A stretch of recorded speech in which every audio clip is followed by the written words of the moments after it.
Good afternoon students. Today I am going to take the fourth module topic. The fourth module topic, that is embedded firmware design and development. In the last class I explained object oriented model, sequential program model, that is regarding few models, that is state machine model and data flow model, that is data flow model, FSM model, state machine model, sequential program model, concurrent communication program model, object oriented model. And today I am going to explain the embedded firmware design and development. What is this embedded firmware? Embedded firmware design approaches are super loop based approach and embedded OS based approach. OS is nothing but operating system. What is this meaning of super loop based approaches? That means this approach is used for applications that are not time critical and where the response time is not so important. That means there is no time issues, critical time issues. That is one type of super loop based approaches. Second one is code is executed task by task, one task by second task, third task, like that. Task is listed at the top of the program code and is executed first, and the tasks just below the top are executed after the completing the first task.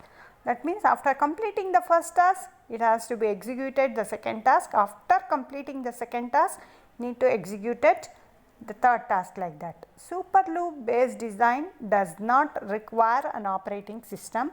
Task scheduling is also not required. So, if you are using a loop based system, no need of using any operating system, and each task is assigned a priority and it is fixed. So, task has to be executed or also be fixed. That means task has to be executed based on the priority.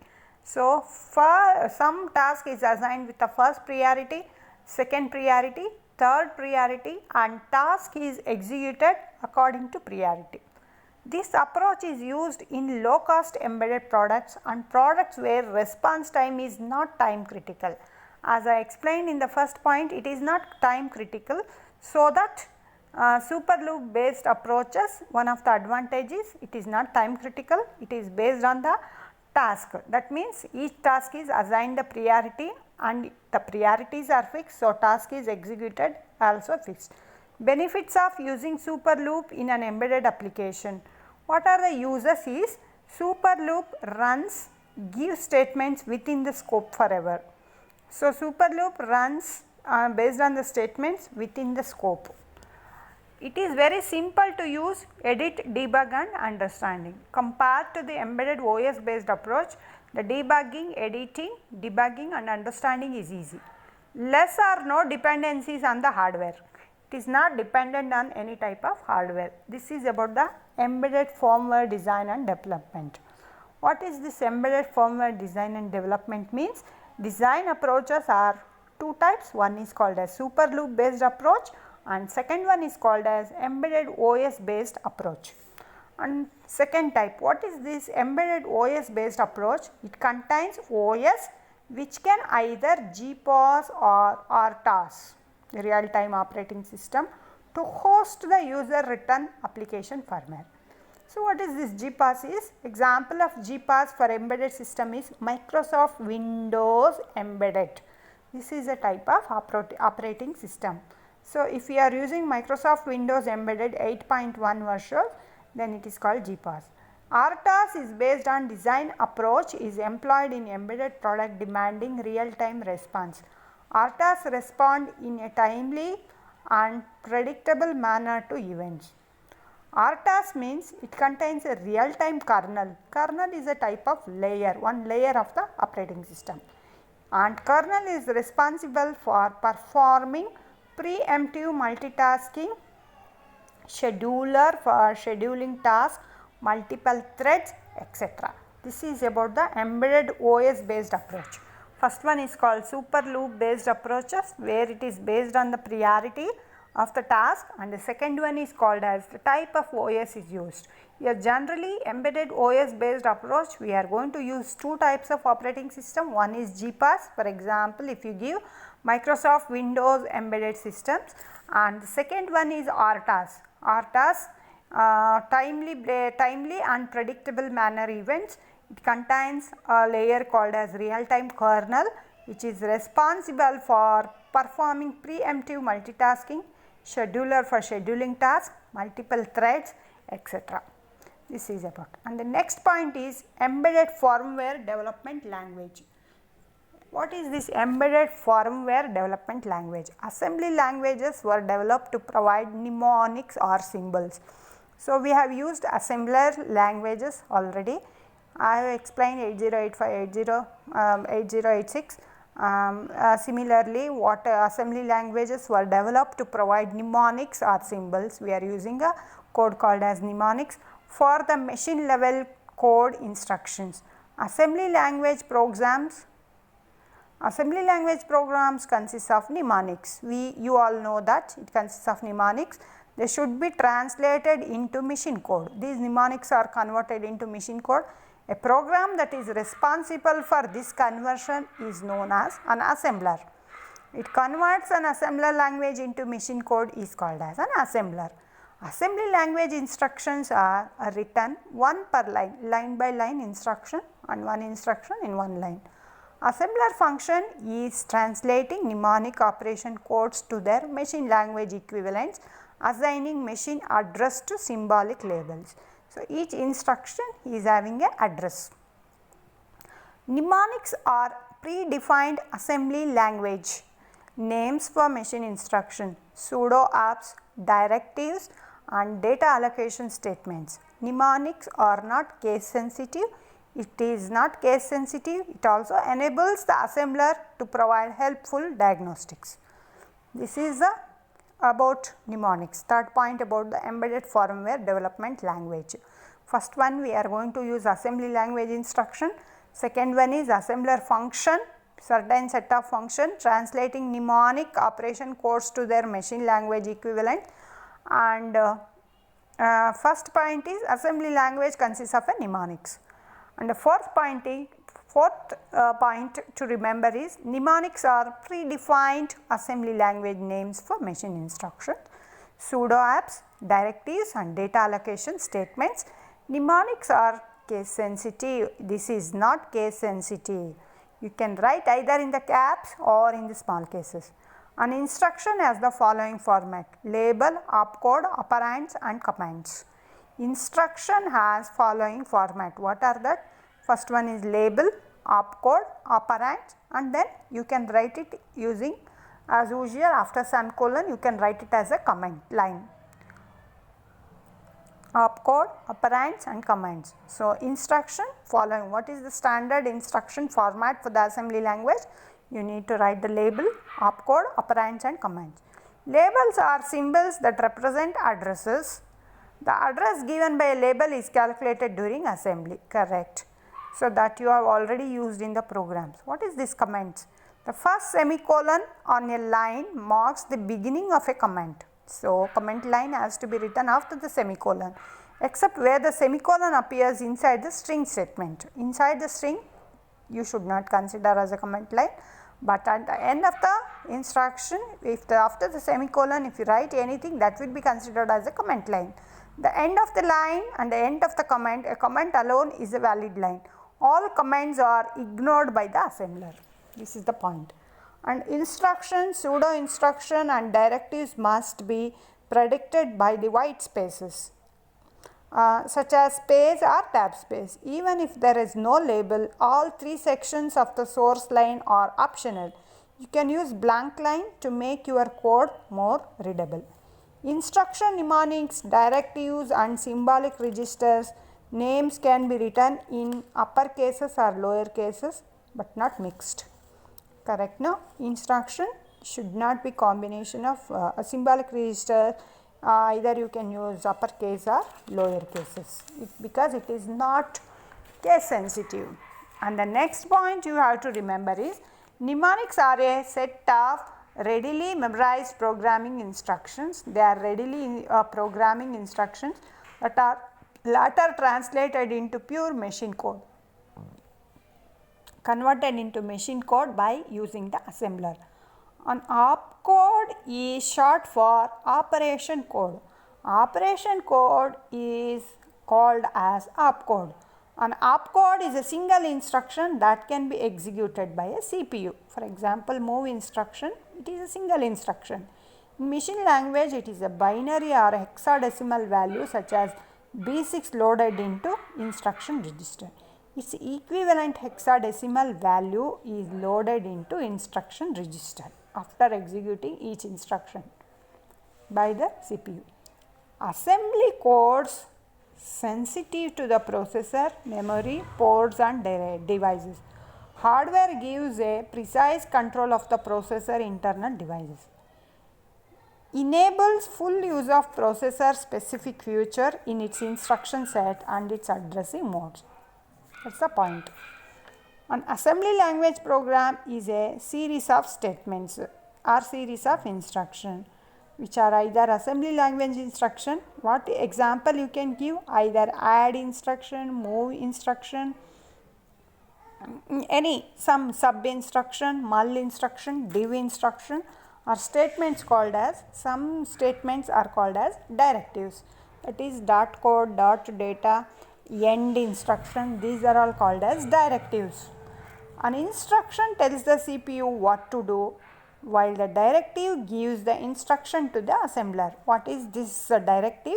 It gives some instruction to the assembler. For example, if you give end instruction, for example, add and move instruction are commands where the CPU runs, it is not directives.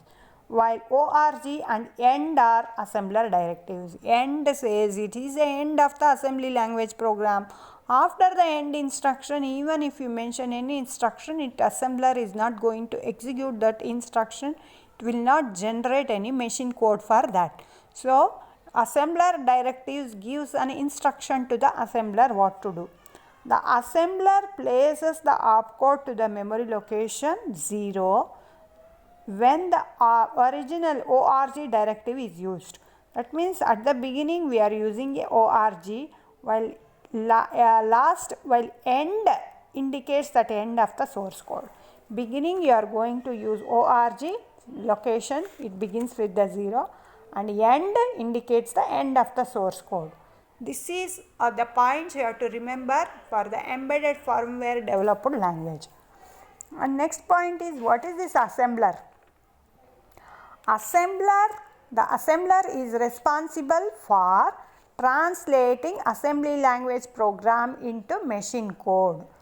When the source code is essentially symbolic representation for a numerical machine language, the translator is called an assembler and the source language is called an assembly language. It is called an assembler. Pure assembly language is a language in which statement produces exactly one machine instruction. Such is called as pure assembly language.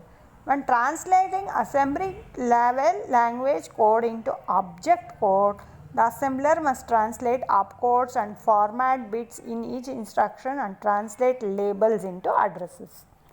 This is the point you have to remember. Label means what? It is an identifier. What is this label? Label is an identifier and optional field. Labels are used extensively in programs to reduce reliance upon the programmers remembering where data or code is located. The maximum length of the label differs between assemblers. Some accept 32-bit characters long or only 4 characters. This is the size of the label. The name of each symbol and its address is stored in a symbol table that built during the first pass. The symbol table is built by scanning from the first instruction to the last. Symbol table contains name and address field. Symbol table is built by analyzing phase. It also contains flags to indicate the errors. This you have to remember the point, and you learn all this while executing the programs. During scanning, the current location in memory is kept in a program location counter. It is called as program location counter, PLC. Memory allocations means the fixing the address of the assembly language statement Suppose we want to fix the memory address of M, then also fix the address of the remaining instruction. If it is starting memory address is identified, you have to remember, you have to fix the address of remaining all instruction. Then what is this LC? LC means location counter. Location counter is nothing but one type of data structure used to implement the memory allocation. Location counter is always made to contain the address of the next memory word in the target program. Address where it has to next memory word has to be fetched is identified by the location counter. What is SymTab? SymTab includes the name and value for each label in the source program together with flags to indicate error condition. It also contains information about the data area or instruction labeled. During first pass or pass 1, labels are entered into SymTab or they are encountered in the source program along with their assigned address. During pass 2 assembler, symbols are used in operands or looked up in SymTab to obtain the addresses to be inserted in the assembled instruction. Pass 1, pass 2, you call it as pass 1 assembler, pass 2.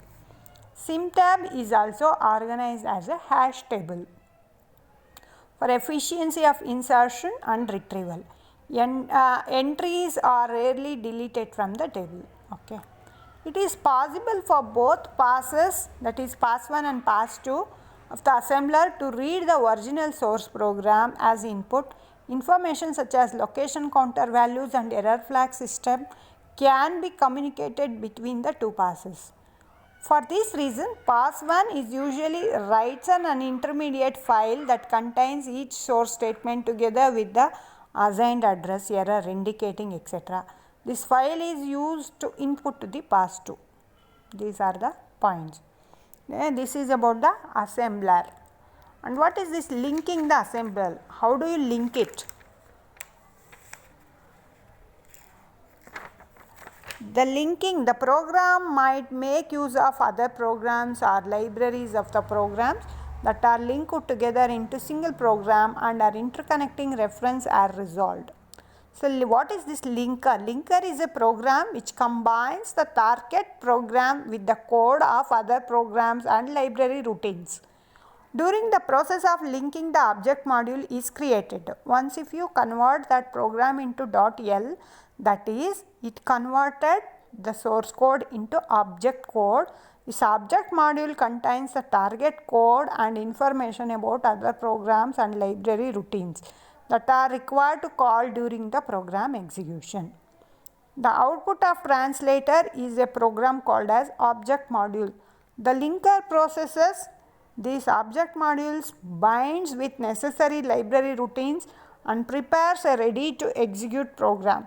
Such a program is called as binary program .bin. The binary program also contains some necessary information about allocation and reallocation. The loader then loads this program into memory for execution. After linking loader, it loads the program into memory for execution purpose. The place in the file where this label is defined is known as entry point. The place where the file where the label is used is called as external reference. And the main job of the loader is to resolve external references based on the available entry points. What is this external references means? It is linker's responsibility to resolve the external references for a single source program. Many object modules can be prepared. It may happen that reference used in one object module is defined in other object module. Such a reference is treated as external reference, and when linker combines all object modules, then such external reference are resolved after getting the corresponding object module.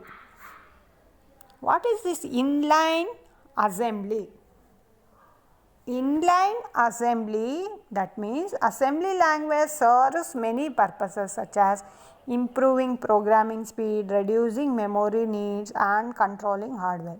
You can use inline assembler to embed assembly language instruction directly in your C and C++ source programs without extra assembly and link steps. The inline assembler is built into the compiler, so you don't need to separate assembler such as Microsoft Macro Assembler. It is also called as MASM software. Microsoft Macro Assembler is called as MASM because the inline assembler does not require a separate assembly and link steps. It is more convenient than a separate assembler.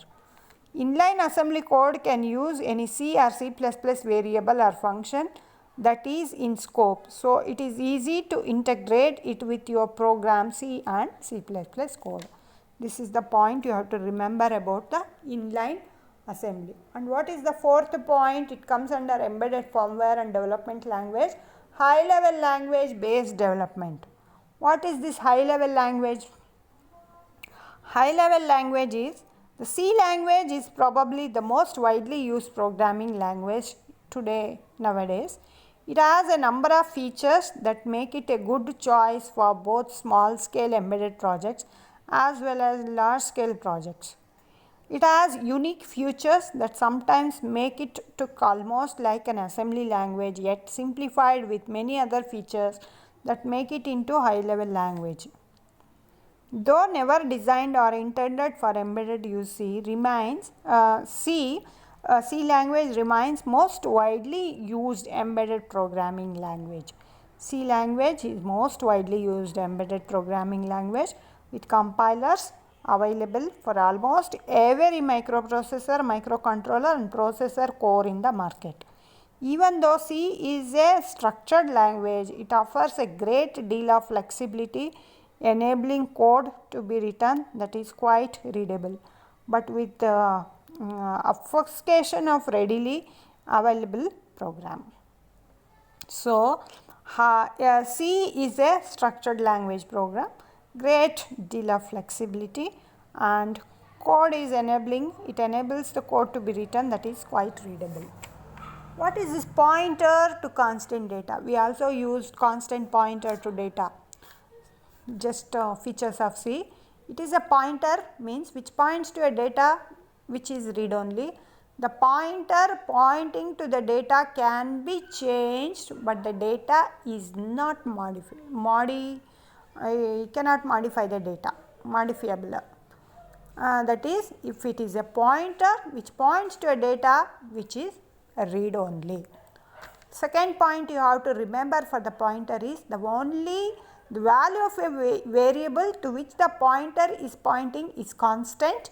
In other words, the pointer through which one cannot change the value of the variable to which it points is known as pointer to constant. For example, const int pointer symbol x means int const star x. That is the meaning of const value. That means a constant pointer is one that cannot change the address it contains. Address of the pointer is constant. In other words, we can say that once a constant pointer points to variable, it cannot point to any other variable. That is, if char star constant x mapped at location, for example 3007, so char star constant x is equal to char star is identified with a location 3007.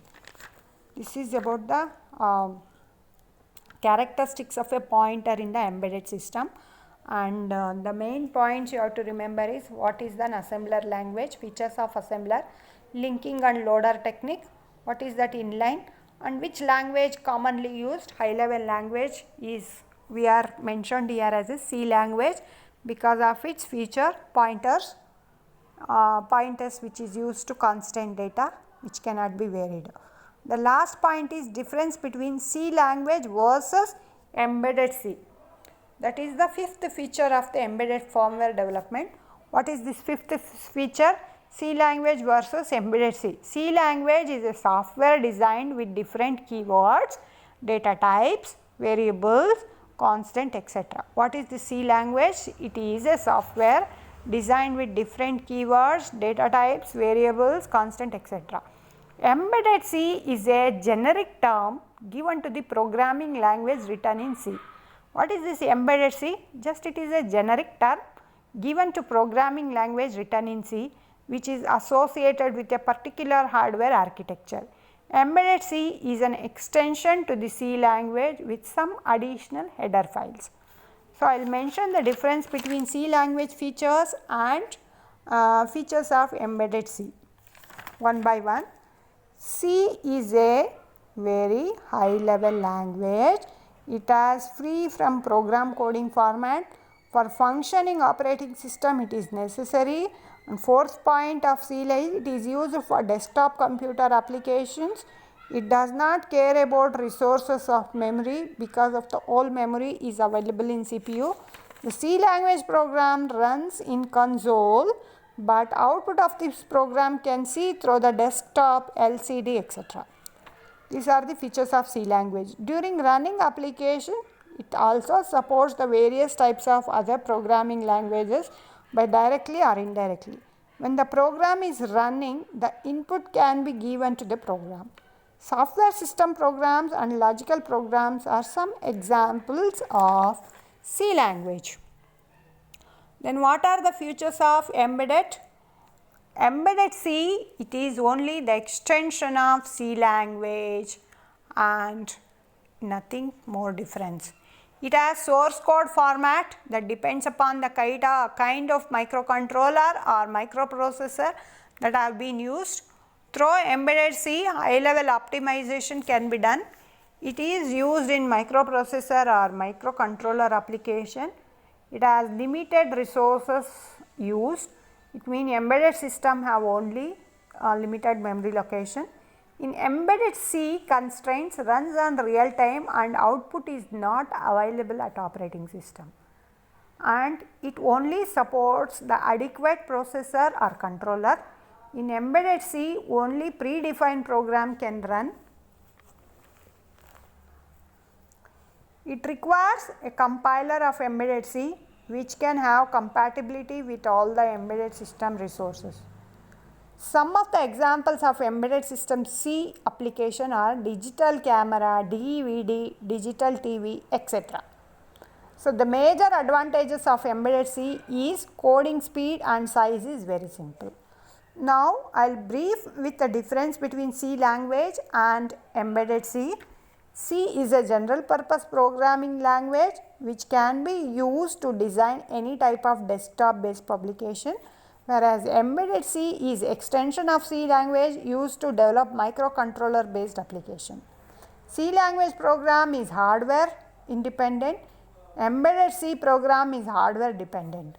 C language uses standard compilers to compile and execute the program. Embedded C requires special compilers that are able to generate particular hardware microcontroller based output. And C language is readability modifications, bug fixing are very easy in C language, whereas readability modifications, bug fixing are very easy bug fixing are not so easy in the embedded C language. Thank you for listening. This is the fourth module. You refer Shibu KV. Thank you.